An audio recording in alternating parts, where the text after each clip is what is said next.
নমস্কার, দেখছেন কলকাতা টিভির সঙ্গে রয়েছে আমি স্বর্ণালী। শুরু করছি সংবাদ সারাদিন। সল্টলেকে মহারানা প্রতাপের মূর্তির ফলক ঘিরে বিতর্ক।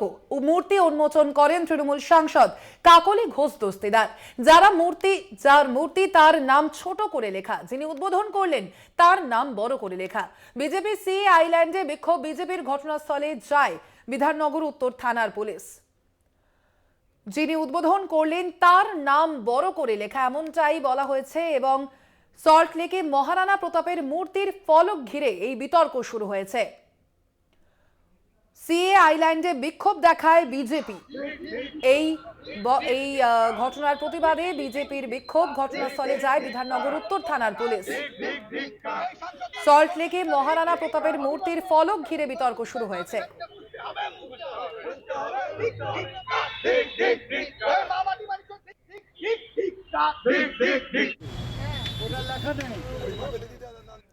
এ বিষয়ে আরো বিস্তারিত জানবো। ফোন লাইনে রয়েছেন আমাদের প্রতিনিধি দেববম সরকার। দেববম, ঠিক কি ঘটনা ঘটেছে, কি অভিযোগ বিজেপির? দেখো, বিজেপি বিধাননগর মন্ডল থেকে আজকে কিন্তু সল্টলেকে সি আইল্যান্ডে মহারানা রানা প্রতাপের যে মূর্তি গতকাল যেটা উন্মোচন হয়েছিল, এবং সেখানেতে বিধাননগরের যিনি এমপি ডক্টর কাকলি ঘোষ দস্তিদার যে নাম, ফলকের নাম, সেই নাম অনেক বড় করে লেখা আছে, এমনটাই অভিযোগ। অর্থাৎ যার মূর্তি তার নাম ছোট এবং কাকলি ঘোষ দস্তিদারের নাম বড়। এই প্রতিবাদেই কিন্তু বিজেপি আজকে সেখানেতে মূর্তির সামনে তারা জমায়েত এবং বিক্ষোভ করেন, এবং কার্যত কাকলি ঘোষ দস্তিদারের নাম, সাংসদের নাম তারা কাগজ দিয়ে ঢেকে দেন, এবং এরপরে বিধাননগর পুলিশ ঘটনাস্থলে আসেন এবং আন্দোলনকারীদের সরিয়ে দেন। ইতিমধ্যেই এই নিয়ে কিন্তু বিতর্ক উঠেছে যে যিনি মূর্তি উন্মোচন করলেন তার নাম বড়, এবং অর্থাৎ যার মূর্তি বসলো তার নাম ছোট, এই বলেই কিন্তু বিজেপির তরফ থেকে কিন্তু অভিযোগ করা হচ্ছে।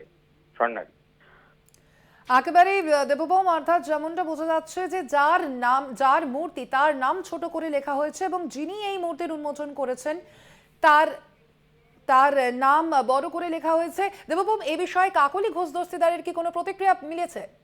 দেখো, এখনো পর্যন্ত তিনি কোনো প্রতিক্রিয়া দেননি, কিন্তু তিনি ঘনিষ্ঠ মহলকে যেটা জানিয়েছেন যেটা এটা বিজেপির চক্রান্ত, এবং তিনি বিধাননগরের প্রত্যেকটা আইল্যান্ডে বিভিন্ন মনীষীদের মূর্তি এরকম বসানো হচ্ছে, সি আইল্যান্ডেও কিন্তু বসানো হয়েছে। সেখানেতে যারা উদ্বোধন করেছে সেখানেতে তার কোনো হাত নেই এই বিষয়টি, কিন্তু বিজেপির তরফ থেকে এটা একটা চক্রান্ত করা হচ্ছে বলে এমনটাই কিন্তু উনি ঘনিষ্ঠ মহলকে জানিয়েছেন। একেবারে দেবপম, অর্থাৎ একটা চক্রান্ত করা হচ্ছে বিজেপির পক্ষ থেকে, এমনটাই জানানো হয়েছে। ধন্যবাদ তোমাকে দেবপম। সিএ আইল্যান্ডে এই ঘটনার প্রতিবাদে বিক্ষোভ দেখায় বিজেপি। মূলত গতকালই মহারানা প্রতাপের মূর্তি স্থাপন করা হয়েছিল, এবং সেখানে তা উন্মোচন করেন কাকলি ঘোষ দস্তিদার। এবং বিজেপি যেই কারণে এর বিক্ষোভ দেখাচ্ছে, তারা বলছে যে যার মূর্তি তার নাম ছোট করে লেখা হয়েছে, অথচ যিনি উদ্বোধন করলেন তার নাম বড় করে লেখা হয়েছে। এর প্রতিবাদে বিজেপি সিএ আইল্যান্ডে বিক্ষোভ দেখায়। বিজেপির ঘটনার পরে ঘটনাস্থলে যায় বিধাননগর উত্তর থানার পুলিশ, এবং তারা সেই পরিস্থিতি নিয়ন্ত্রণে আনে।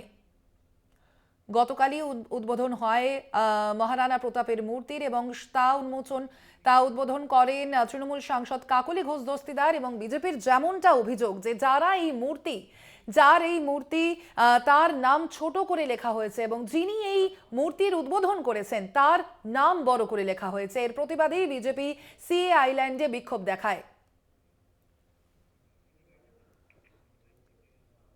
যার মূর্তি তার নাম ছোট করে লেখা হয়েছে, যিনি উদ্বোধন করেছেন তার নাম বড় করে লেখা হয়েছে, এই প্রতিবাদেই বিজেপির বিক্ষোভ। যদিও তৃণমূল কংগ্রেস নেতৃত্ব যেমনটা জানিয়েছে, বিজেপির চক্রান্তই এই বিক্ষোভের কারণ। মহারানা প্রতাপ একজন হিন্দু নেতা, একজন হিন্দু দেশপ্রেমিক, যার কথায় আকবর মোগলরা ভয় পেত। তাকে ছোট্ট একটা হরফে লেখা হয়েছে, অথচ কাকলি ঘোষ দস্তিদার বড় বড় হরফে লেখা হয়েছে। আর যারা জয় বাংলার কথা বলে, যারা মা মাটি মানুষের কথা বলে, যারা বাংলা নিয়ে কথা বলে, তারা হিন্দিতে লিখছে কেন?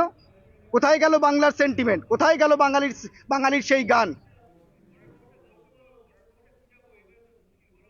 সল্টলেকে মহারানা প্রতাপের মূর্তির ফলক ঘিরে এবার বিতর্ক শুরু হয়েছে এবং যেমনটা জানা যাচ্ছে যে এই মূর্তিতে তার নাম ছোট করে লেখা হয়েছে, অথচ এই মূর্তি উন্মোচন করেন কাকলি ঘোষ দস্তিদার, তার নাম কেন বড় করে লেখা হয়েছে? এই ঘটনার প্রতিবাদে বিক্ষোভ দেখায় বিজেপির কর্মী সমর্থকরা।